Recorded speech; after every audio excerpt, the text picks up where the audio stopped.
shot here. The Eye of Sauron is hidden behind the edge of that mountain, so I can get down this without being detected. Last time on Across the Mojave. It's a bust. Yeah. Yeah, I wish we could join, but better safe than sorry. Today's one of the tougher days of the trip, actually. I have to gain, I think, 1,400 meters of elevation, which is like 4,600 feet of elevation gain today, so the better part of a vertical mile. And hopefully I can find water. There are some unnamed springs in the Avawatz range that are so remote I couldn't find any trip descriptions of anyone who'd ever been there on the internet, so I'm hoping there are in fact springs where marked. So I've come around a corner now, still coming up this wash. You can now see towards the path I'm heading towards, up to the right side of that white mountain. Actually, for the next 2 days, I'm going to be walking in a relatively straight line along a series of straight valleys and mountain passes that are all lined up. And the reason for that is that there's a old fault running through here called the Arrastre Spring Fault that would have been an earthquake fault back in Miocene time, maybe like 10-15 million years ago. It's no longer an active fault, so I don't have to worry about any earthquakes on it right now. But oftentimes when there's been a big fault in the same place for a long time, the fault grinds up the rocks along it every time it slips and has an earthquake. And then those ground up rocks are more easily removed by rivers and streams. And so you get up a bunch of valleys and passes along the fault. And so that's basically following this fault through the mountains is going to be the easiest route. So we're heading up this canyon here. We're getting closer to the big white mountain. As we get closer to the Death Valley region, we're entering an area where we're going to start seeing evidence for a massive continental breakup that happened about 550 million years ago, when what's now North America, but geologists called Laurentia back then, split apart from another continent called Rodinia in a big rifting event, sort of like the breakup that made the Atlantic Ocean much more recently. Now after you split a continent apart, when you just do the rifting, things get hot. Usually there's some volcanoes and stuff like that, and the land lifts up because of that heat, basically thermal expansion of the mantle below it, and that lifts up the land and you get erosion, and you have typically when a continent starts drift, it's a higher, like the East African rift or the Ethiopian rift in Africa, which are relatively high regions where Africa is maybe starting to break apart. But once the continent actually breaks apart, the crust gets thinned to thinner layers, and then once they start cooling off, because they're thinner, they're actually going to sink down to a lower elevation. And in many cases then the edge of the rifted continent will then sink below the ocean, providing a stable place for sediments to collect for millions of years afterwards. That's actually what the east coast of the US is doing today. So the Atlantic Ocean rifted open 70 million years ago. That forms what we call a passive margin. On the east coast, that's still largely below sea level and sort of still slowly subsiding. So that happened here on the west coast 550 million years ago, where it was a rifting event, and it split apart the continents and it sank below the ocean. Typically the way it works is you collect a whole lot of sediment right at first when it sinks the most, and then the rate of sinking slows over time, basically, as the stuff stops cooling off. It starts out hot and it cools off quickly, and then at some point it's cold and it doesn't sink anymore, or not very much. And so it's created this whole big thick section of sedimentary rocks that accumulated on that rifted margin. What we see here are rocks that start probably around 550 million years ago, and then go up into the Paleozoic, maybe 400 million years ago or so. Anytime you have layered rocks like this, the oldest ones are always on the bottom and they get piled up over time. First of all, just always remember that. The brown rocks there at the bottom of the hill, I'm pretty sure those are the Wood Canyon Formation. Now the Wood Canyon Formation is interesting in that it spans the end of the Proterozoic era and the beginning of the Phanerozoic area. The beginning of the Phanerozoic era is also known as the Cambrian explosion, and that's when all of a sudden life started evolving hard body parts like shells and bones and things like that. And we start getting a lot of fossils in the fossil record. Before the beginning of the Cambrian time, there were only soft-bodied organisms that were usually relatively small and simple, and usually don't show up in the fossil record except in exceptional localities. So about halfway through the brown wood canyon formation there, you can start finding trilobite fossils. Trilobites are a sort of sea bug-like creature that lived on the seafloor. So above the wood canyon formation, then there's sort of a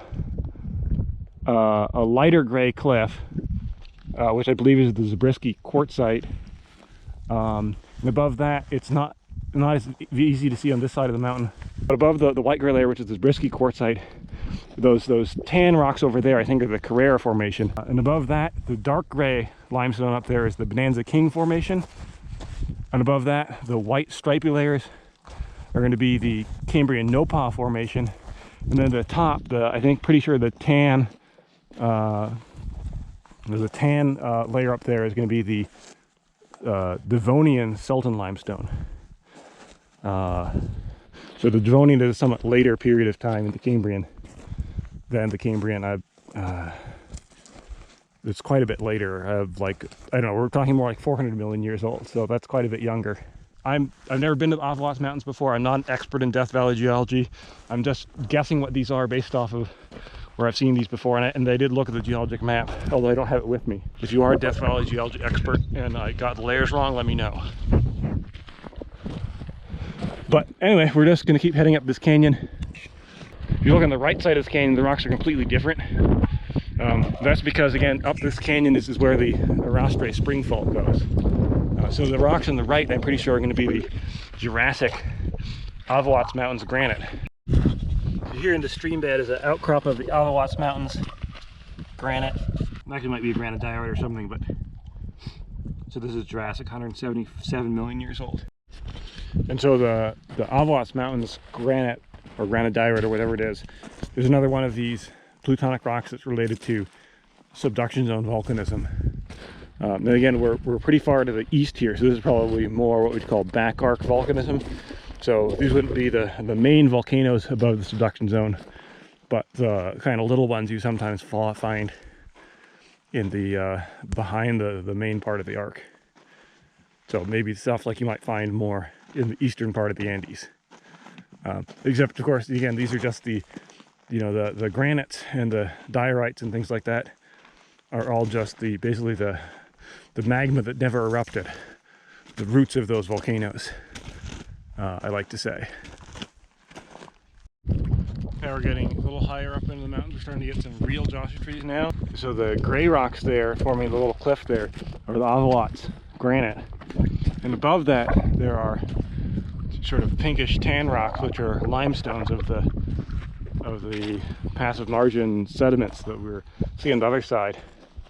And between those are separated by a fault, which has been mapped as what's called a detachment fault, which is basically just a fault that has a relatively low dip. Let's say it's relatively flat, where the rocks below the fault are interpreted to come up from depth, where the rocks on top are basically sliding off. In this case, I don't think this particular detachment fault has been studied very well, so I can't tell you much more about it other than that. Probably should have mentioned this earlier. So, what kind of fault was the Arrastre Spring Fault? Well, it's hard to say, but since on this side of the canyon we have a contact between sedimentary rocks and granite, and on this side is just all sedimentary rocks with no granite, the good guess is that this side of the mountain went down relative to that side.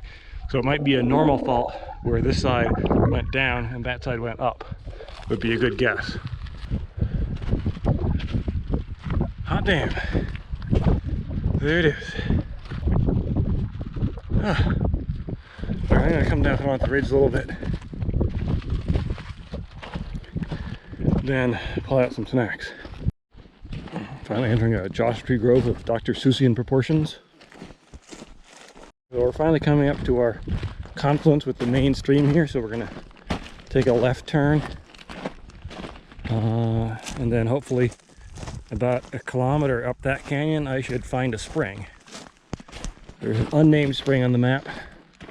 It's probably one of the springs on this trip that I'm most uncertain about if it's actually gonna have water.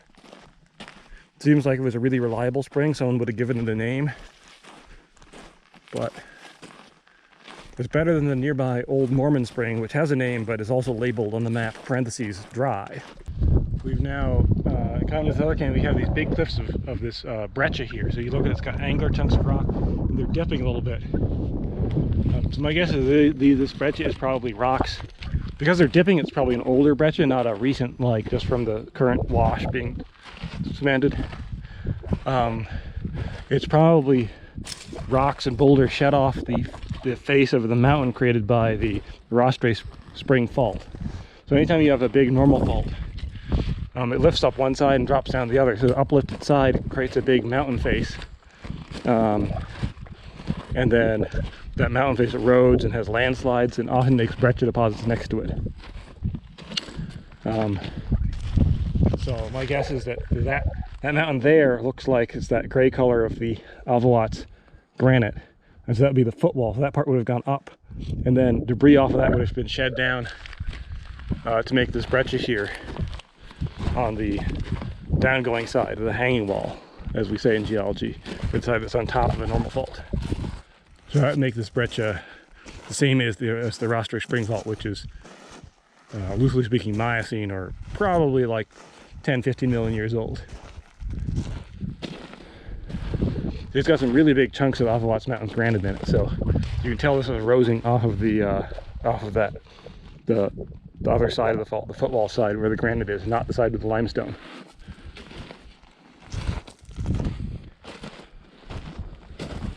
Make some impressive cliffs. Hopefully I don't have to climb any of these later. It should still be a couple more turns before we get to the spring, but the canyon is getting narrower and more brushy, so I'm hopeful that means that we're getting close. Actually, is that water right there? I've been walking out from the other side canyon, but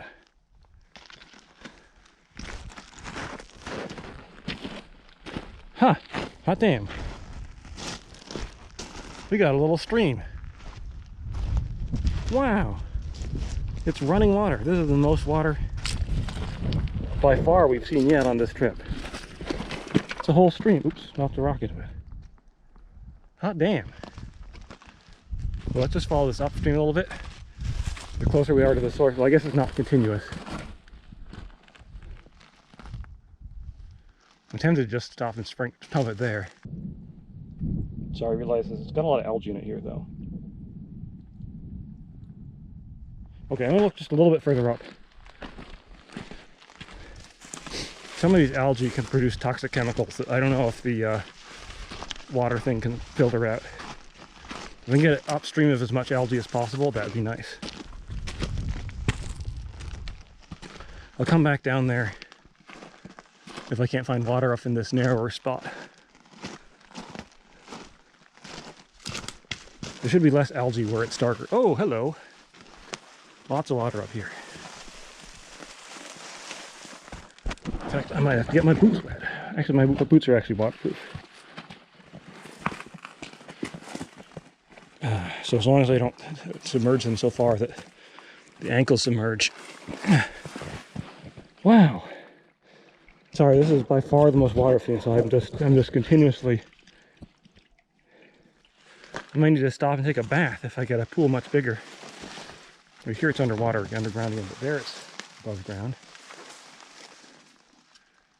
It's getting brushier here.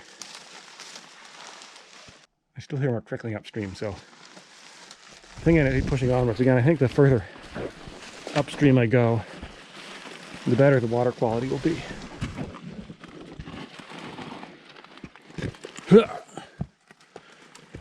Just the canyon here is getting a little bit choked with brush. But I got to go up this canyon eventually. It'll be a little annoying if I have to come back down in order to get water, because I've passed up the last water, but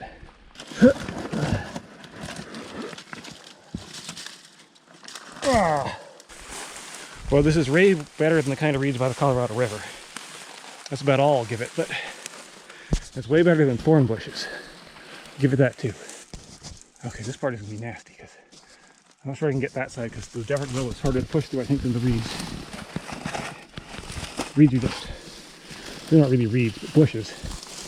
They're just super tall and dense. I can somehow wedge myself between bushes and the rock. I think that's my best chance here. There goes the GoPro. Sorry about that.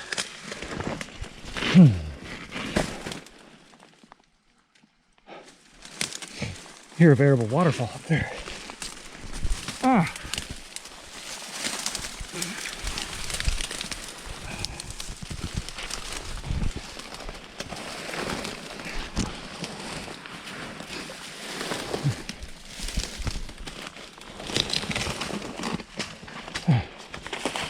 Stick to the rock side here.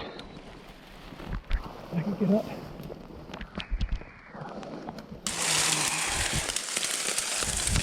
The problem with water in the desert is that water grows plants. Plants, difficult to walk through.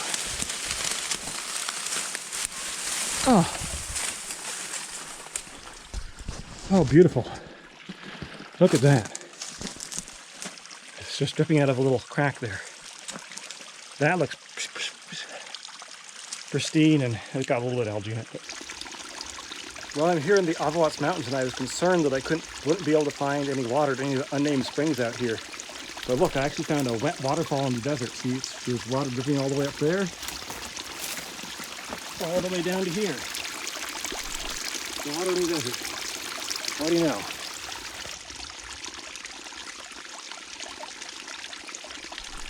Took a nice little bath there off camera. So now I'm just going to get to pumping some water. I think what I'm going to do is I'll take one of these turkey bags that I have and fill it with water directly from the running part, because the running water should be fresher.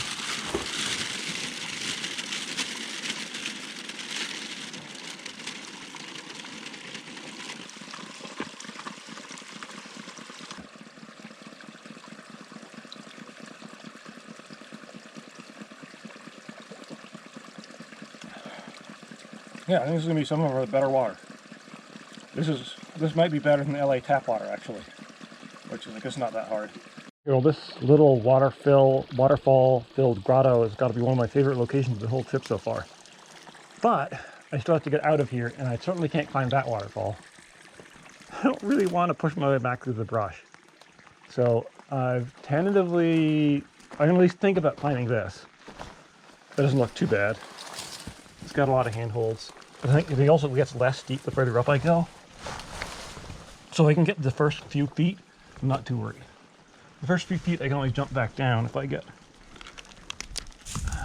Okay, that's crumbly. Maybe this is not going to work.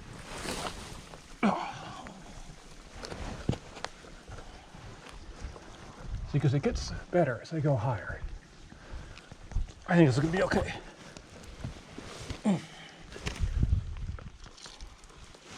There's some little loose pieces here, which make me a little nervous, but...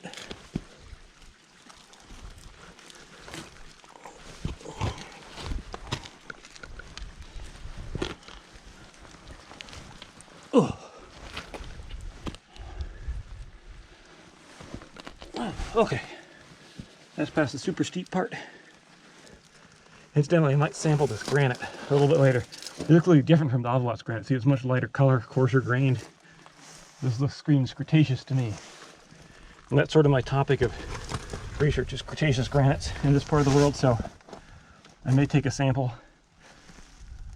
It's a shame that this is not a good place to sample, mostly because it's...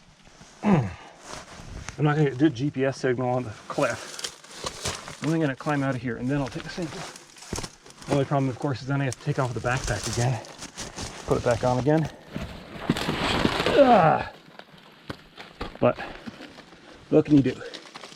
Of course, then my pack will weigh even more if I take a granite sample, but it's just a hazard of being a geologist. As you see over here, it's not as red looking, but red color it gets is a sign of alteration, that it's had fluids running through it messing it up. Where it's nice and white like this is good. Maybe I'll climb down this cliff and see if any pieces break off under my weight. And collect them if they do. If I live to tell the tale. Okay, it's actually pretty solid. Okay, well, with some difficulty, I did manage to get a nice nail from that outcrop there. Okay, anyway, it looks like I can get back into the canyon here. Time is passing, unfortunately, with all these delays. Making my bag heavier with collecting rocks and climbing around waterfalls. Okay, backpack is heavy again. Okay, so now I go a little bit further upstream, and then at some point I turn right.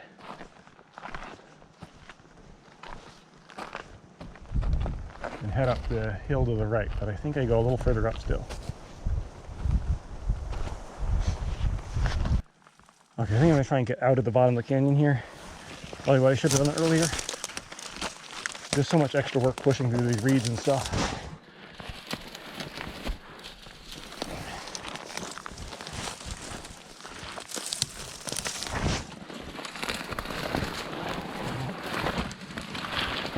Oh. Oof. Ha. Oof. Huh. Old cabin. Someone had a little old cabin here. Took advantage of the permanent water and a nice little babbling stream. Cabin's not in such good shape now that... Well, I'm glad I came out this way. Huh.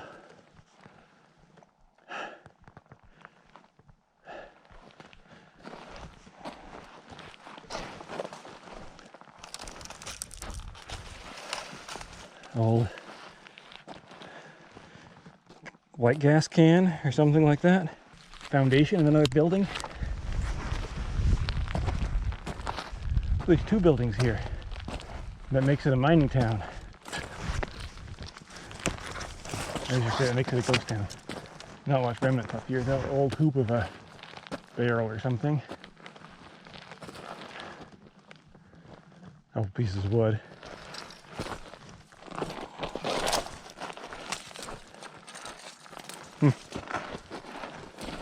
Well, actually they built the Tidewater and Tonopah Railway, which went up the valley not far from where we were yesterday. That was in like 1907. The decade of that after that saw a lot of prospectors coming up into the surrounding hills. So if I had to guess, probably these mining camp probably dates back to thereabouts. Okay, so if I got this right, I think I head up this canyon now, right before that big gray mountain, and then turn right. Well, I got over that pass, down the next valley and up the other side, and camp a little below the next pass. That's the plan for the rest of the day. Well, it has to be up this ridge, and then hopefully over to that gap in not too long. Okay, we're finally coming up to the pass here. Looks like it's gonna be really windy. Well, that looks like steep country ahead, but I think I go straight up the next canyon that's straight in front of me, if I'm not mistaken. Camp somewhere, but from here it doesn't look very inviting, but I guess I'll see when I get closer. Just coming in a corner here. The last little stretch it looks like till we get to the main canyon, then I'll have to make a left turn and go back up. Some more fun lighting here.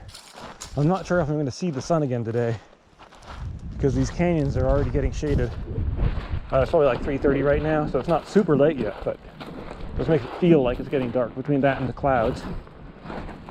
Well, the time has come to stop heading downhill and cut the corner over into this next canyon and start going back up. Oh, better stagger a little bit. Well, I'm really glad I don't have to go up that canyon. That looks really cliffy and impossible.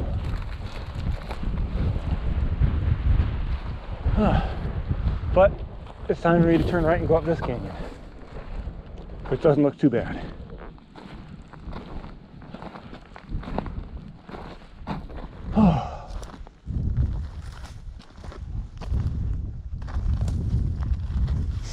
Yeah, all this altitude gain is really taking a toll. And my leg muscles are sore. And of course, the pack is weighing down on everything. Oh. Sorry, just the thought of walking up this is making me tired.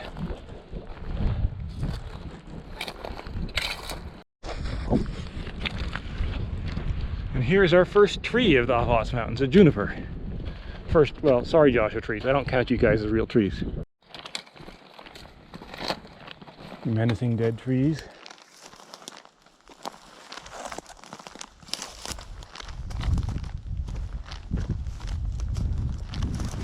But just still making my way up. Making my way up the canyon here. Step by step. Inch by inch.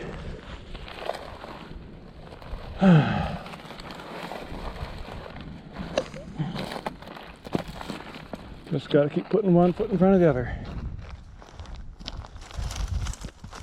If you wanted to compare my journey to a fictional journey, it actually bears a number of similarities to the journey of Frodo and Sam from the breaking of the Fellowship to the cracks of Mount Doom. And the duration of the trip is about the same. The distance traveled is about the same. There are certain similarities in the terrain. And you're going to make that comparison in terms of distance, of the distance through the trip. This would clearly be the pass over the mountains of Mordor, Cirith Ungol. And of course on the other side, we're going to drop down into the plains of Mordor. I mean, sorry, Death Valley. So that's also appropriate. Hopefully I don't run into any spiders, giant spiders or orcs up here. Oh, lovely old junipers though.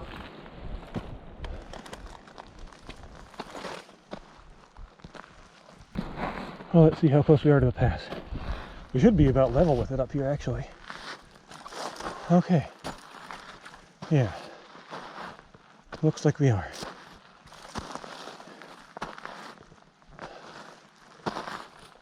Huh. Okay. Well, that's not far from here.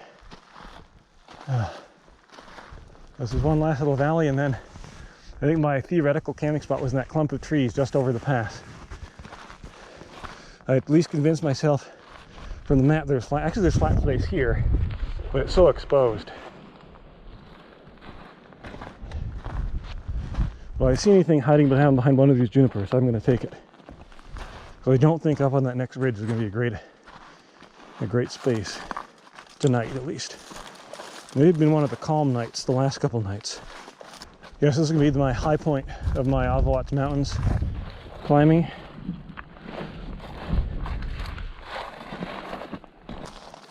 Oh. Look at that. The Valley of Death. You can see the lights from the furnaces of Mordor over there. Okay, well.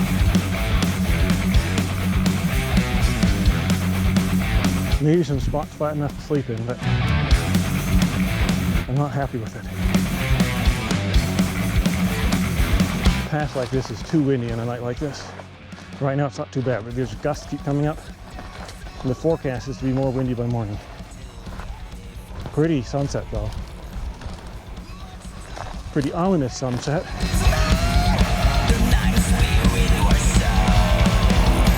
Unfortunately, I think it's only going to get steeper as I go down, based on the map. But there still seems to be some light left, so I'm just going to go for it. The hill seems to be getting steeper. The good news is I think the Eye of Sauron is hidden behind the edge of that mountain, so I can get down this without being detected.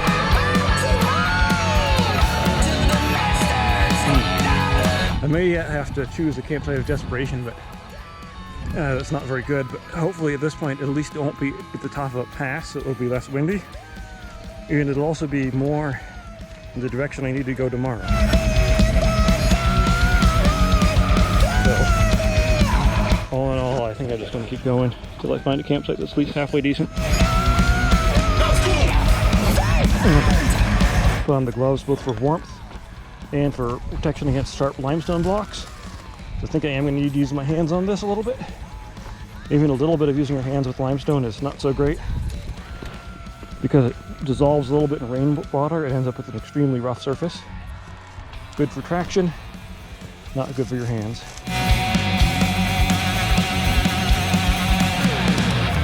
Gravel is actually great for these slopes. You can just slide down it. But only if it's fine gravel. If it's big rocks, then you just start a landslide that breaks your ankles or buries you in a pile of rubble. Ah! Well, good news is down is the way I'm trying to go.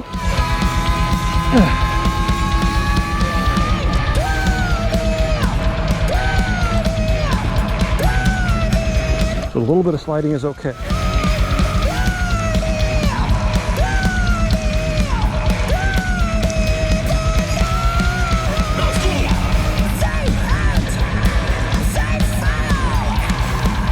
So it's been a real piece of work to go up.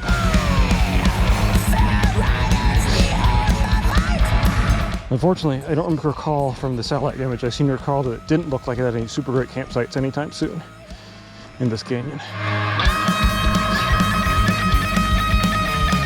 So I'm a little worried I'm going to end up in a campsite of desperation no matter where I go, but it don't get too warm. This is appropriate for a Lord of the Rings metaphor. I need to go into Gandalf mode. The wizard hat. Just as a convenient way of storing it on my head. Now that I'm down at the wind, a lot warmer. This is not my last pass, by the way. I still have to go over a couple more tomorrow. I think one big one and maybe a couple little ones. With every step I'm wishing I'd actually camped under one of those junipers. Okay. I think from here it's one less sort of climbing down rocks, and I think from there it's going to get easier.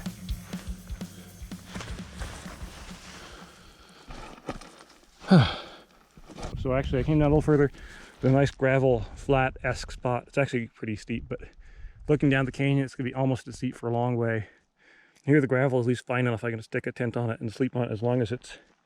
I have my head at the top. I'll be fine. Be like being in a recliner chair. Well, here I'm finally leaving camp. I camped on this little planer spot. I'm not going to call it flat because it's... I don't know if you can tell with the GoPro, but it's tilted down like 15 degrees down this canyon, which is actually a pretty steep canyon. Steep enough that my sleeping bag kept sliding downhill. But not too bad. Slept in again because I figured, because I made a little extra progress last night, because I was supposed to originally camp at the top of that and decided to come down it, so I'm actually already a little ahead on the day, so I think it's okay that I slept in. Sun is already up, and now I just need to head down this canyon somewhat. Then I need to turn up the next canyon to the left, get over the next big pass. But today shouldn't be too bad. I have one big pass in the morning, then a little pass in the afternoon, and then that's basically it. So it's gonna be rugged, a lot of scrambling on rocks I think today, but the distance isn't too bad. I think it's only 7 miles. And the elevation isn't even too bad either, because there's only one really big pass. You don't see out there in the valley, so that's Death Valley out there. You can see it's choked in a dust storm right now. It's really windy. I mean, actually down in the valley it's not too bad. Every now and then a big gust gets down here, and it's kind of nasty, but down in this valley it's fortunately not too windy. Well, still coming down this canyon. This is clearly the kind of canyon where there's more landslides down the sides of the canyons that fill the bottom with rubble, and there are actual flood events that clear out the bottom, so the bottom is just full of broken rocks. The Avawatz Mountains is clearly a pretty dry mountain range for being as high as it is. These white rocks here, incidentally, make up some of these mountains around us. Actually appear to be a granite, a very light colored granite, which you might call a leucogranite. Leuco being the Greek word for white. I'm probably not going to take a sample of this, partly because from the geologic map that's published, it doesn't cover that large of an area, so I don't think it's a super large plutonic unit in terms of area. Usually these leucogranites aren't. To get a leucogranite, basically leucogranites are generally the last sort of dregs of the crystallization of a larger magma system. So they usually don't cover giant areas. And the other thing is, they tend to be difficult to date isotopically. Okay, we're finally coming up to the point where it's time to leave this down-going canyon and switch towards an up-going canyon.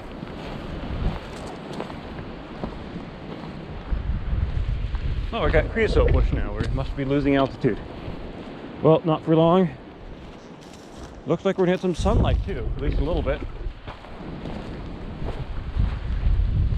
That's our biggest Joshua tree yet.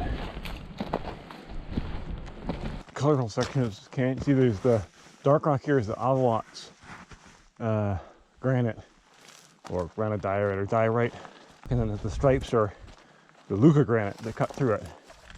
Makes a pretty effect.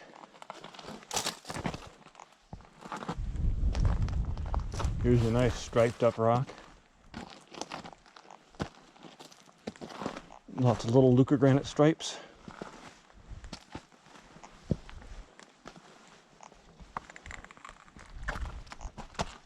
Shows you the leucogranite is younger. It cuts across the Avawatz Mountains granodiorite.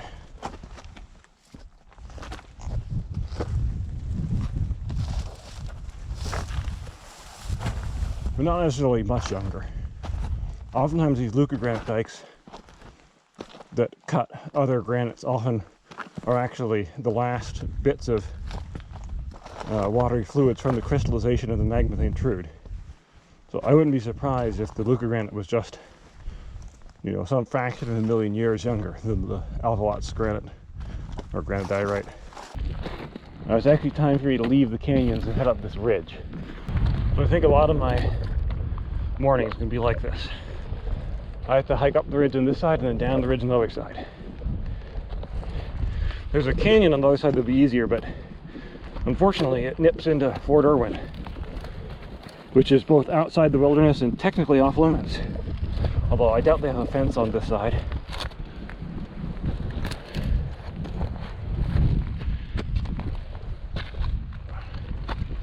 I'm sure they figure the mountains are fence enough for most people.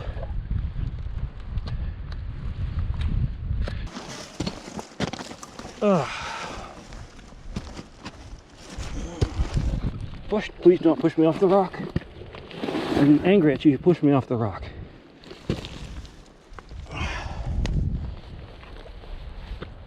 It's definitely getting windier with every step I take to higher up the ridge. But this leucogranite here does not weather into friendly surface to walk on.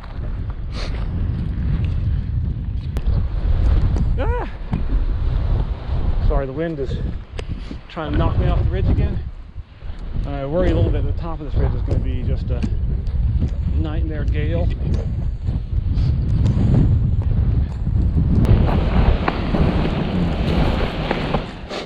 Oh, listen to that wind. Oh, fuck! Sorry, I can hardly stand up when the wind really gusts like that. I do not want to get blown into a yucca. Or off the mountain, but right now the top is probably wide at least. Okay. Well, there's the ridge I'm going down. Looks real nasty. Fuck. Especially in this crosswind. Yeah, so that's Death Valley out there. Big old dust storm in the valley. That'll be fun when I get down there tomorrow, because I think it's still supposed to be pretty windy tomorrow too.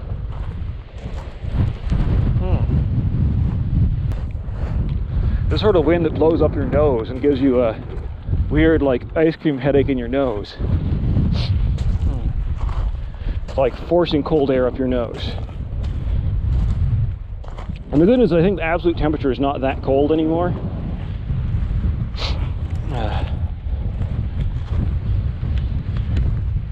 But the wind chill is brutal.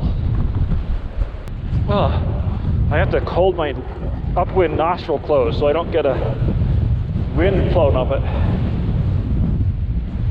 which is a really uncomfortable sensation. Okay, this ridge is actually not so bad though.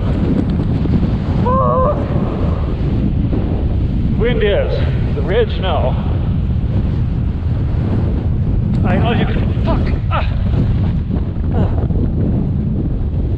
Sorry. The wind was starting to knock me over, so I just dropped down, fell on my ass rather than fall off the mountain. Fuck.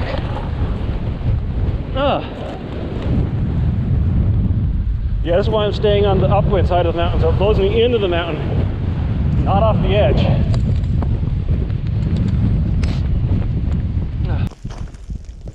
You see those rocks are going down 100 feet there.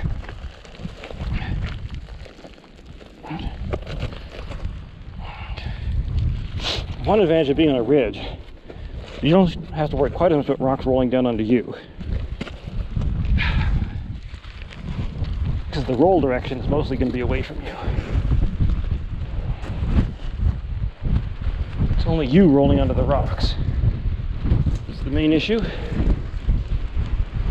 Okay. Steep enough I have to face the mountain here.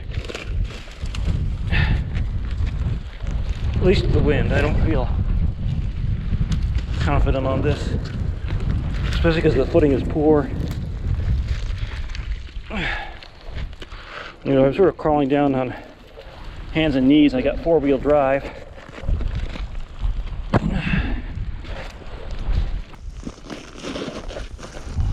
Yeah, this is that same nasty leucogranite I had issues with coming up on the other side. Just weathers to this chunky stuff with a thin layer of ball bearing like rocks on the surface of bedrock, so it's really hard to get a good grip. The trick with this thing is it's okay to slide as long as there's not a ledge below you where you slide and you get up speed and then you fall off the ledge. But a little controlled sliding, that's okay.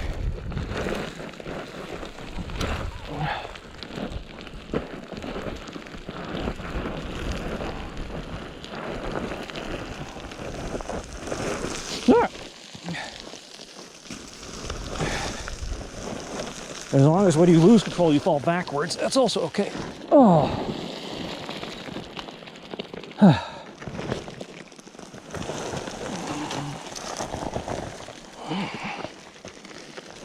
Oh, sometimes once you lose control it's hard to get it again.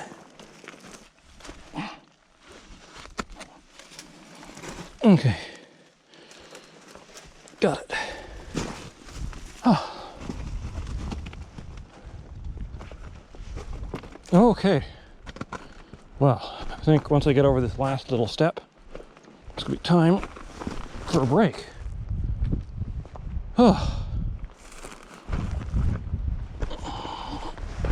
Oh, hallelujah. Nice little lunch break, feeling refreshed. Now I just have a nice easy next mile and 3/4 or so. Should be pretty easy just walking down this canyon. Or this canyon until it merges with the bigger one. And then I have to go out of that other little pass, which might be a little rugged, but it shouldn't be nearly as bad as the one I've already done. So I'm feeling pretty good. Even though I've done less than half my miles for the day, I'm still feeling pretty good. Having cleared the biggest obstacle of the day. There's some good geology in this cliff here, if you can hear me over the wind. First of all, I think we have another strand of the Arrastre Spring Fault here, between the red rocks here, which are more the breccia, similar to what we saw yesterday, that we've seen in the hanging wall of the Arrastre Spring Fault. So this is debris that's been shed off of a big uplifted mountain on the right side that doesn't exist anymore, but would have been there in the Miocene, or probably 10-15 million years ago when it was deposited. And then on the right, the white rocks, I can't tell from here if that's more of the leucogranite or if that's one of the white marbles, but either way that's going to be an older basin rock. So that side has been lifted up and the red side has been lifted down. Now both of those rocks, and so between there it would be a strand of the Arrastre Spring Fault. It's a little hard to see where it would go here, but it would basically be the dividing line between white and red. Maybe that little orange band in the foreground hill is it. But then both of these and the fault are cut off by those brown rocks on top of the hill. And you can look at those, they have boulders in them, and they have layers in them that are roughly horizontal. And so those are basically look like the same sort of materials we have here. They have boulders, rocks, sand. So that's old wash sediments or alluvium. Now what are they doing up there? Well, in the Avawatz Mountains there's an active thrust fault along the base of the mountains. It's actually pushing the mountains up. And so sediments that formed in streams maybe hundreds of thousands of years ago have now been lifted up by that fault to be up on the tops of little mountains like this. And that's also why the canyon walls here are probably so steep, is that the canyon is still cutting down as these hills are continuing to be lifted up. Well, there's a really hoodoos back up there actually, formed in this red breccia here. By hoodoos, I mean those sort of columns. Basically, if you have some big resistant blocks in the breccia up at the top, they protect the parts down below from rainwater, and then you get these sort of columns forming below each sort of rock that's more resistant. So another thing I'll point out is, so the contact between these white rocks, or the pink rocks for that matter, and the brown conglomerates up there is something we call an unconformity. And note that that surface is not flat. In fact, in this case, note that the layers of the brown conglomerate actually butt up against the edge of the white stuff on the left side and also on the right side over there. So where those layers hit the wall, that's what we call a buttress unconformity. And so, you know, in Geology 101, sometimes you learn the Steno's laws, and one of them is the law of lateral continuity, the idea that the sedimentary layers should be in continuous layers that go indefinitely. Turns out that's not always true. And you know, if you have a canyon like this one that fills up with sediments, you could imagine if you were to dig down a cross section across this, the boulders and things are going to have a margin against on the side where they're going to be piled up against older rock on the side.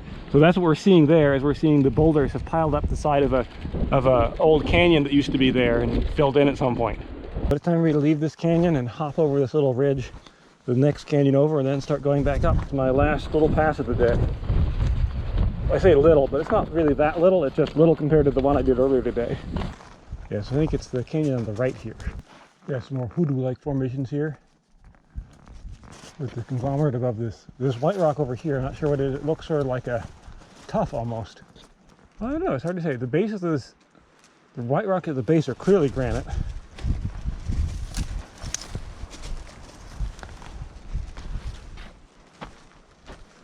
Maybe the hoodoos are just in a layer of decomposed granite. I don't see any clear boundary between the granite rock and the stuff that's making the hoodoos. It just sort of gradually becomes more. So the white rock here in this case might actually be sort of a paleosoil, you might call it, where the granite has been sitting around for a very long time, probably millions of years, and sort of turned into decomposed granite. That's what they sell down at the hardware store for paving your lawn walk with. At least that's what they do in California. Which is basically granite that's been sitting around so long that the feldspar breaks down into clay. Okay, so we're finally coming up to the pass up here. I can't just go down here. It's better if I go up over this next rise here. It'll be easier walking than down in the nasty canyon. So here you can see that Arrastre Spring Fault. I'm just going to block the sun with my hand here. The Arrastre Spring Fault, or this branch of it at any rate, I'm not sure it's a single fault so much as a fault system, continues over in that cliff there. You can see it's the pink granite on the right, and then the white decomposed granite that's making hoodoos on the left. So clearly the granite on the left must be dropped down. I guess the other possibility is that it's not decomposed granite. I mean, it's a very wide fault zone actually. It would be the other possibility. And that white zone, because then you go further left and then there's those gabbros and they're really dark in the mountain. So it might actually be that there's just a really wide zone of shattered granite that's been altered to basically become decomposed granite, but along the fault. And then that unconformity on top is something that happened later, which would make sense that it's quaternary on top. and not Miocene, because the Arrastre Spring Fault is supposed to be Miocene. Nice imposing cliffs of this red granite here.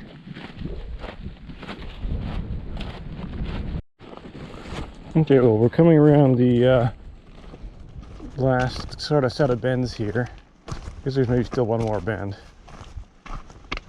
And I'm expecting, based on satellite picture, we're going to see a whole bunch of trees. I'm not quite sure what kind of trees. And somewhere in the middle of that bunch of trees, there hopefully should be a spring. I'm also planning to camp relatively near the spring. In fact, I'll probably actually set up camp first, just a little bit upstream of the spring. You don't want to camp right at the spring, because then you scare away the animals. And in this case also, the spring is actually outside of the wilderness area, because there's a road coming up to it from the north. Yeah, this looks like a good tent spot.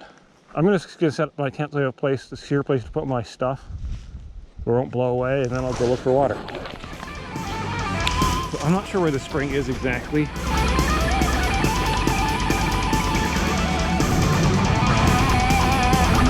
I'm sort of looking for a burrow trail that will lead me there. I really don't want to wade into the thicket, is my problem. Or look into the thicket.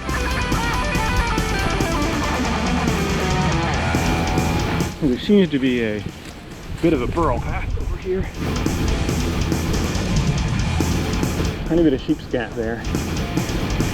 Guess it does look more like a bighorn sheep trail than a burrow trail.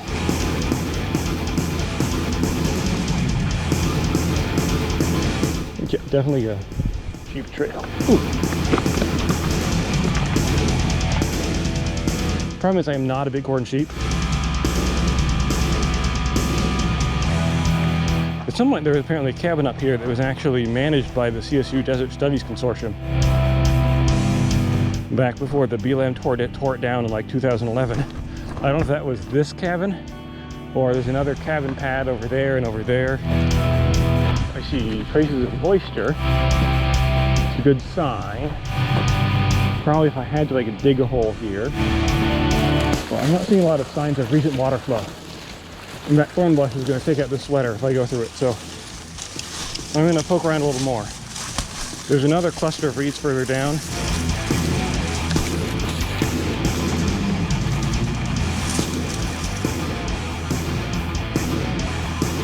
And if those don't work out,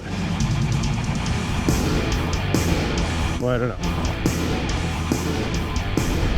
Well, here, there's a big post here, and there's another place that looks like it's wet. There's green grass. Well, actually, is that water there? It might be water. This might be it. Haha. Okay. Whew. I was starting to worry there. Great. Excellent.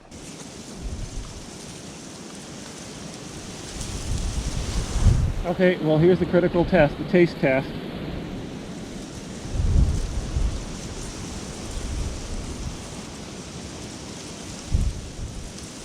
It's actually surprisingly okay.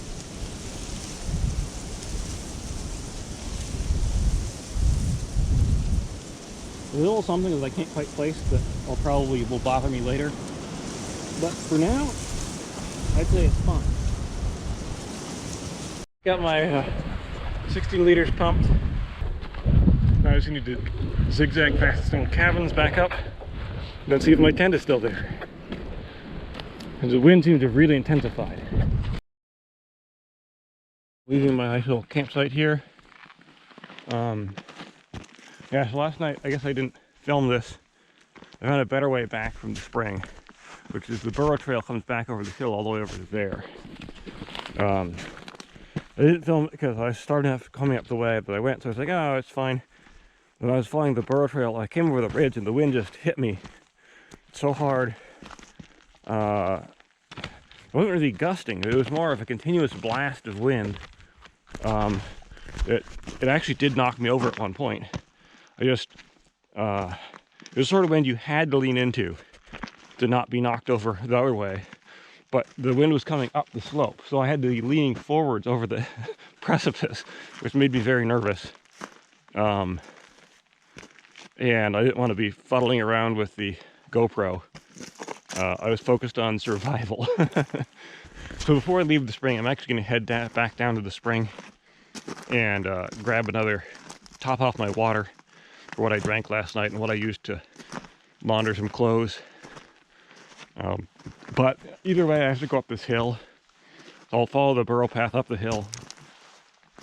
And then I'll leave my pack up there and just head down with the water bag and the water filter to get some more water. And I'll be on my way. Now it looks like the sun is already up. You can see it up on the hills over there, but not by much. They did get up early today, but lots of old chores to do. Picking up the laundry, hanging in the bush, stuff like that. Well, I'm all loaded up with water now. I got all 16 of my liters, which is 35 pounds of water. It's more than I left Isaac's with. Good news is I've eaten some food, so I'd be almost the same weight other than the fact that I picked up a rock, which probably puts me 5 pounds over. Probably puts me at maybe even over, a little over 70 pounds. I don't know, it's hard to say. I don't have a scale with me. Anyway, my route takes me up over that ridge there, because the canyon down here is erosion, it is not the wilderness area. Unfortunately, it means I gotta cross a couple of these nasty little canyons, which have really slippery slopes, or slippery in the ball-bearing rock sort of way slopes. Not really what you want to navigate with a 70-pound pack. Where are those eagles coming to save me? I think I have to get to Mount Doom first. Okay.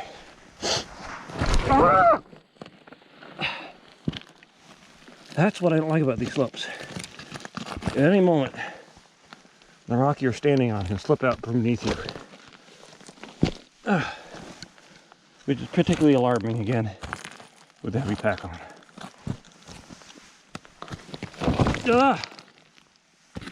This wasn't the right way to come up. A lot of these stones need to be loose. I just need to head back down this old alluvial fan surface. It shouldn't be too bad. It's got a couple canyons in it, but nothing major. And out into Death Valley. So that's Death Valley. It'll be heading up that way for the next. Actually, you can see in the distance there, there's a snowy mountain, that's Telescope Peak, the highest peak of the Panamint Mountains, which is over 11,000 feet high, or I don't know, 3,500 meters or something like that, I think, in height. So yeah, I'm going to be crossing the floor of Death Valley for the next 80 miles or something, and I have, I think, a little over 60 miles until my next water. So that's why I've packed up a full 16 liters, is because I need to hike 16. I have to hike 60 miles before I get any more water. So it's just going to be, after I get down out of the last of the Avawatz Mountains here, it's just going to be a long hike up through Death Valley.